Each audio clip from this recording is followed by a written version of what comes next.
தீபாவளிக்கு வாழ்த்து சொல்ல எங்களுடைய கொள்கையிலே அது கிடையாது. சொல்றதுக்கு வேணா இனிக்கும். பிராக்டிக்கலா யோசிச்சு பாருங்க. நீங்க சொல்லலைன்னா நாங்க சொல்றோம். ஏன் ஓட்டை வாங்கிக்கிறான் உனக்கு ஒரு வாழ்த்து சொல்ல மாட்டான்னு சொல்றது எடுபடுகிற காலம் இது. திமுக புரிஞ்சுக்கணும்னு சொன்னது அதான். உங்களுடைய கொள்கையை கைவிடுங்கன்னு நான் சொல்லல. இந்துக்கள் ஓட்டு வேணும்.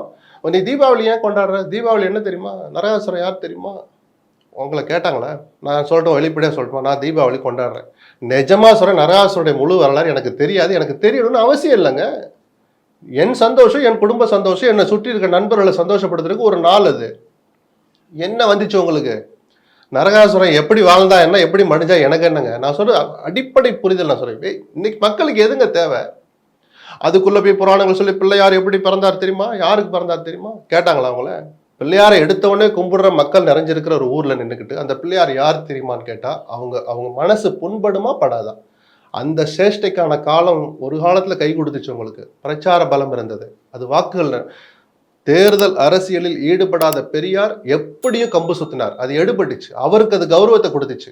இன்னைக்கும் அதனாலதான் பெரியார் ஏதாவது சொன்னா கூட நம்ம இன்னைக்கு கோவப்படுறோம். அது வேற, அவருடைய மற்ற கொள்கைகள்லாம் இருக்கு. வெறும் கடவுள் மறுப்பு பட்டு மட்டுமே அவரை நம்ம வச்சு கொண்டாட போறது இல்லை. ஆனா தேர்தல் அரசியலில் ஈடுபடுகிற திமுக எப்படி இருக்கணும் தான் நான் சொல்றேன். அந்த புரிதலை இந்த மாநாடு கொடுத்தால் நான் ஒரு பத்திரிகையாளராக சந்தோஷப்படுவேன்.